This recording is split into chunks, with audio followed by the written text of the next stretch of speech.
I am presenting Union Gospel Press's Sunday School Lesson number 4, Sunday, June 23rd, 2024. The lesson is entitled Ruth Meets Boaz. Lesson text comes from Ruth chapter 2, verses 8 through 18. Related scriptures are Ruth 2, 1 through 7, Leviticus 19, 9 through 10, Deuteronomy 24, 19 through 22, 1 Timothy 6, 17 through 19.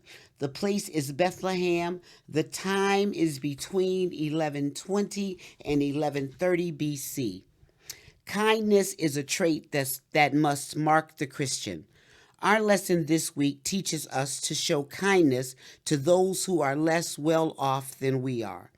Today's aim, facts. To learn how Boaz took care of the needs of poor Ruth and showed kindness to her. Principle, to affirm that God blesses those who take care of those who are poor and needy. Application, to urge students to take care of the less well off and to show kindness to them. Illustrating the lesson, God rewarded Ruth's decision to follow him. She entered into a personal relationship with a personal God who provided for her through Boaz and made her a part of his community. He always rewards faith and faithfulness. Practical points. 1.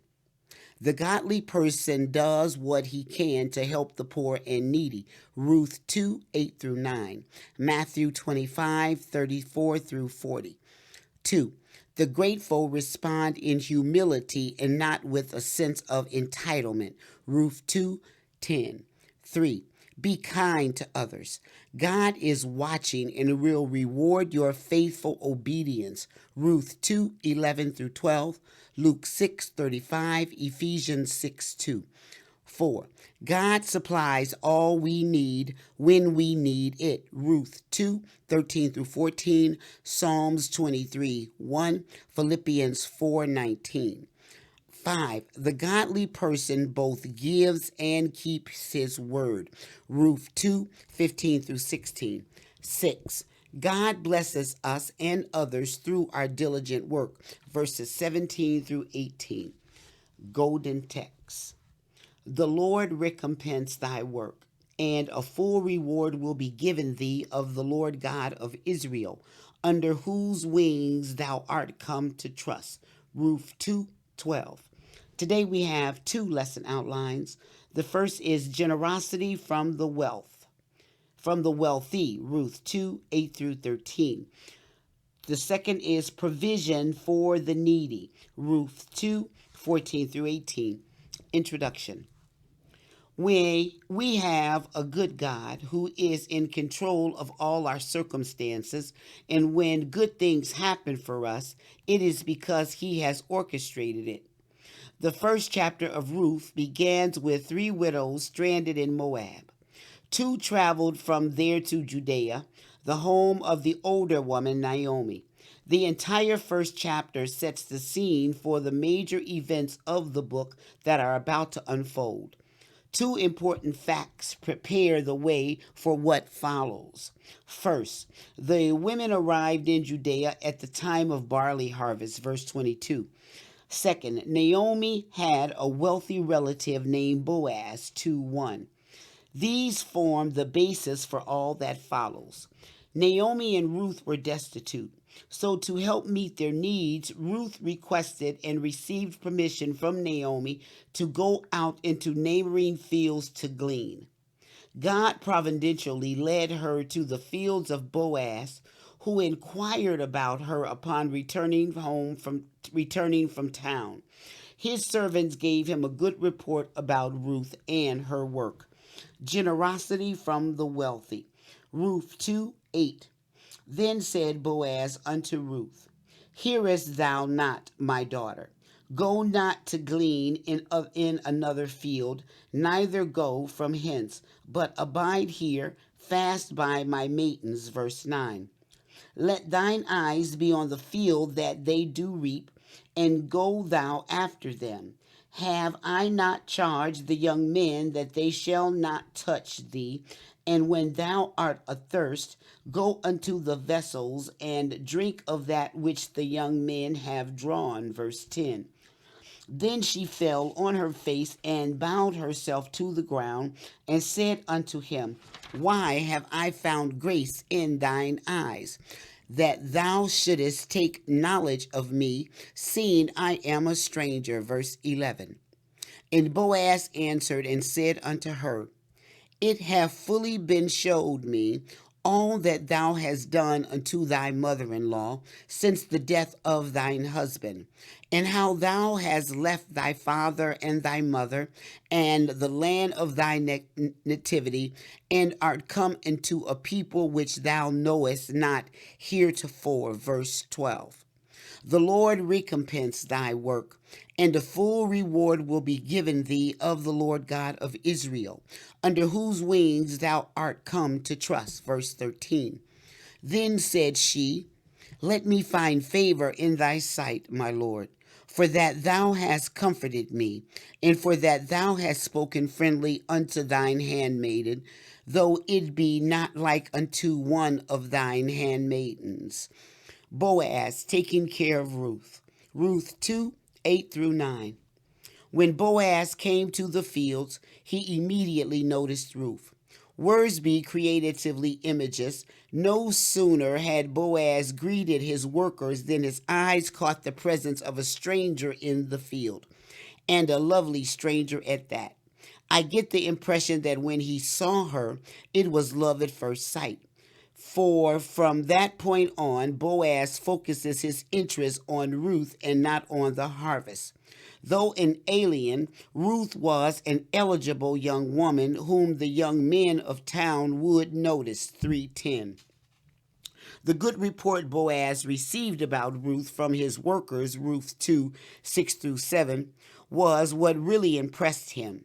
He had already heard about her, verse 11, so he knew she was a loyal woman of integrity.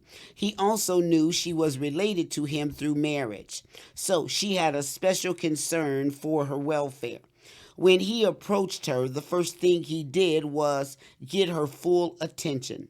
Hearest thou not, my daughter? Verse 8. We might say, please listen carefully. What he had to say was important enough that she must not miss it. By addressing Ruth as his daughter, Boaz was probably making reference to the age difference between them, as well as the fact that they were indirectly related. He was probably closer to Naomi's age than Ruth's. There is a hint of this in the next chapter, where Boaz mentions that Ruth could have gone after younger men than he. His particular instruction at their initial meeting was that she remain in his field and do all her gleaning there. Boaz's mention of his maidens refers to the young women who worked for him alongside the reapers. The reapers were young men who cut the grain using hand sickles, after which the young women tied up the sheaves. Gleaners were never employees of the owner. Rather, they were poor who were permitted to gather whatever was left behind by those gathering. Boaz was telling Ruth she could stay in his field and close to the young women employed by him. This was a very generous proposition that would give her an advantage over other gleaners. Boaz added two other words of encouragement. He knew the young men who worked for him would be prone to take advantage of an attractive young foreign woman, so he assured Ruth that he had given specific instructions to them to leave her alone. That would relieve any stress that might have arisen from unwanted attention and allow her the freedom to concentrate on her work.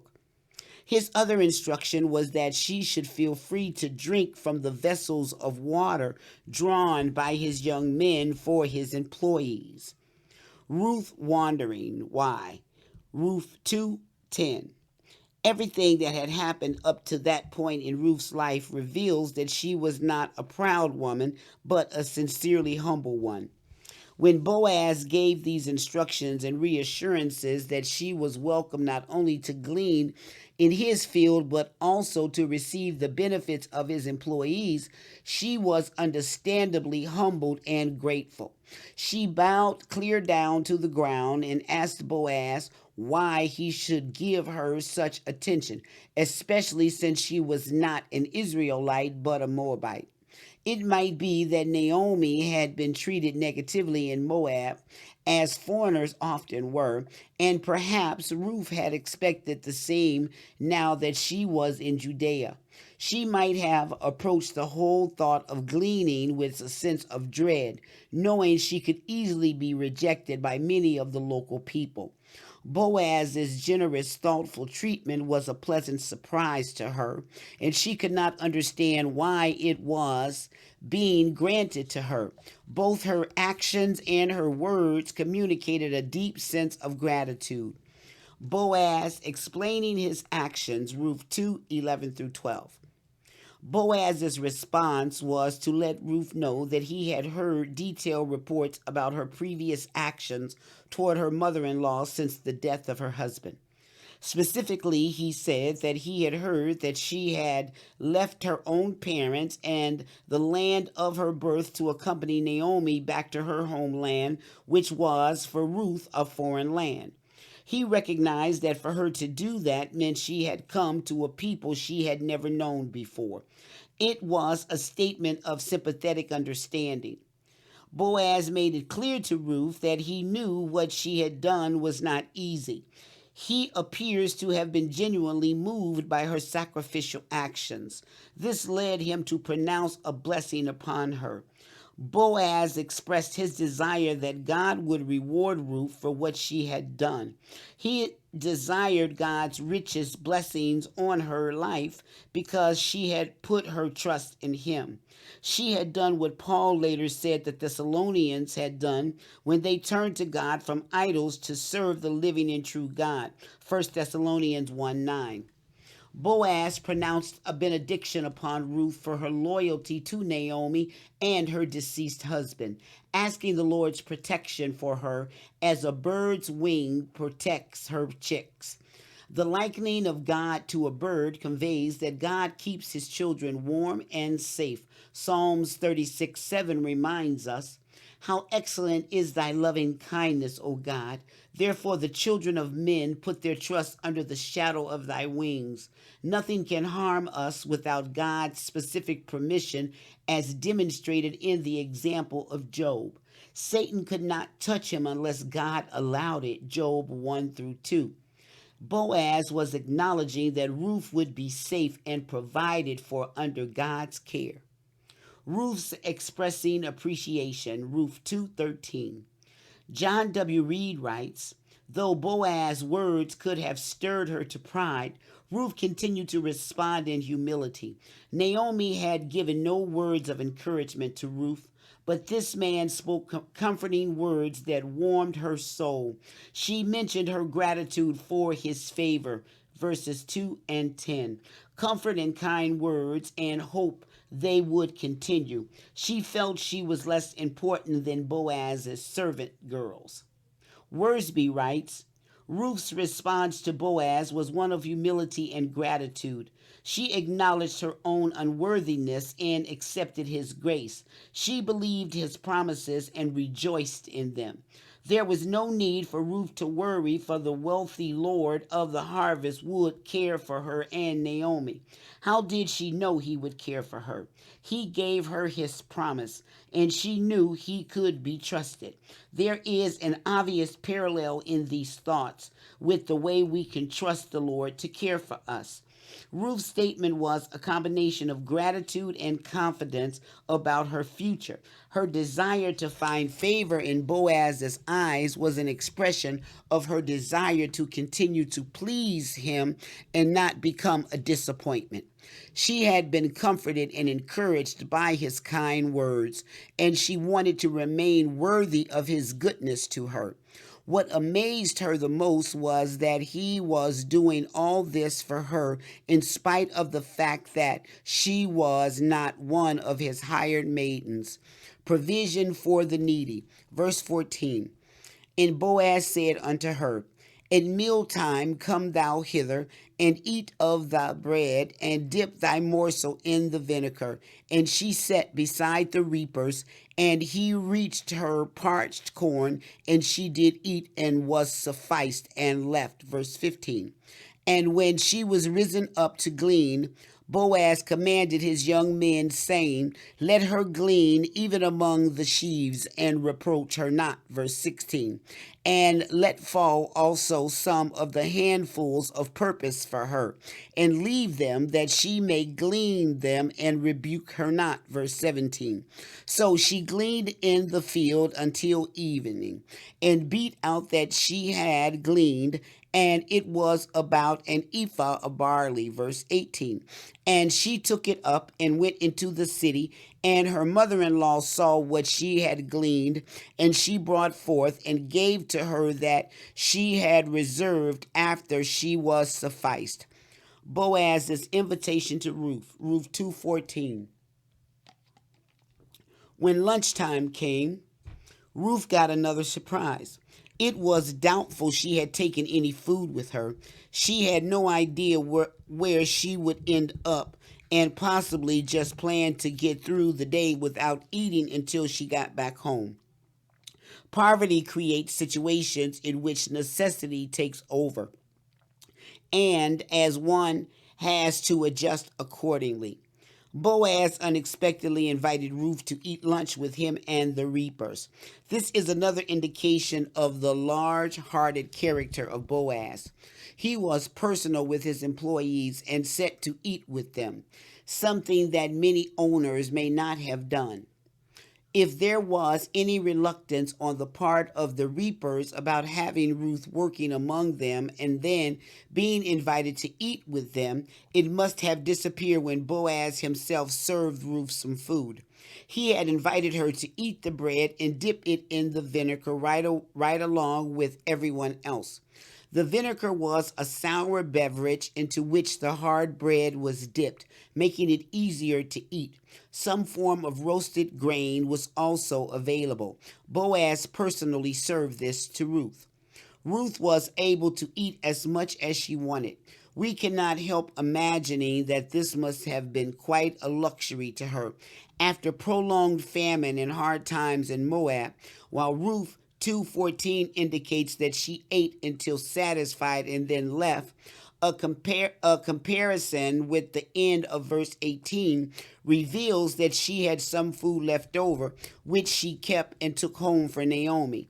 It was quite obvious to her and all those around her that Boaz had become her protector and provider.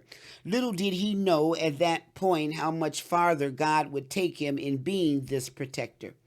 Boaz's command to his servants, Ruth 2:15-16. Apparently, Ruth did not linger after the meal, but returned immediately to her work. In this, we see her diligence and commitment to what she knew needed to be done. The more she gleaned, the more she and Naomi would have for their sustenance. She obviously was not a lazy person. Ruth was not one of those people who expect others to always be meeting their needs. Some folks are givers and others are takers. Ruth was not a taker, but was willing to work for what she received. The Mosaic law required farmers to allow for gleaners. Leviticus 19:9-10 says, and when ye reap the harvest of your land, thou shalt not wholly reap the corners of thy field, neither shalt thou gather the gleanings of thy harvest. And thou shalt not glean thy vineyard, neither shalt thou gather every grape of thy vineyard. Thou shalt leave them for the poor and stranger. I am the Lord your God. This is repeated in Leviticus 23:22 and again in Deuteronomy 24:19-21, with the added promise that God would bless the one who obeys this. Boaz diligently obeyed this law. As soon as Ruth had returned to her work, Boaz gave further instructions to her reapers. What he told them went far beyond the norm when it came to the treatment of gleaners. Instead of being kept to the parameters of the fields and behind the reapers, Ruth was to be allowed among the reapers themselves and was not to be scolded when she went there. Furthermore, Boaz's reapers were instructed to occasionally drop some stalks of grain on purpose for her to pick up. There was certainly nothing like this included in the law. Boaz was demonstrating great compassion for Ruth and Naomi in his determination to meet their needs. His obvious respect for Ruth and his concern for his relatives motivated him to take extreme measures toward them. Ruth's results from her work, Ruth 2:17 through 18. Ruth worked all day long, right up until evening. After she finished her gleaning, she beat out the grain from the stalks and ended up with almost an ephah of barley grain. This would have been a little over half a bushel of grain, an unheard of amount of one day's gleaning. It is certainly a tribute both to Ruth's diligence in working and to Boaz's generosity in making extra provision for her. This amount of grain would have been sufficient for Ruth and Naomi for a good many days. When Ruth returned home with her grain, she immediately showed it to her mother-in-law and gave her the food she had saved from the lunch with Boaz, verse 18. We can only imagine Naomi's relief when she saw that her daughter-in-law was safe after being gone all day. We can certainly imagine Ruth's weariness after spending hours working in Boaz's field. Naomi and Ruth rejoiced together over the way God had cared for them and met their needs. This is evident in verse 19, where we read of their excited conversation about the day. Questions. 1. What had Boaz already heard about Ruth before he met her? 2. What did Boaz tell Ruth about where to glean and what advantage did this give her? 3. What does Ruth's response to Boaz reveal about her and what she might have expected? 4. Why did Boaz say he had taken notice of Ruth? 5. How do we explain the concept of being under God's wings? Ruth 2:12. 6. How did Ruth express gratitude to Boaz for what he was doing for her? 7. What surprising events happened for Ruth at lunchtime? 8. What did Boaz command his reapers and why was this unexpected? 9. What were the results of Ruth's day of gleaning? 10. What does Ruth's large harvest say about Ruth's character and the character of Boaz? This concludes the Sunday School lesson for Sunday, June 23rd, 2024. Thank you for listening. God bless.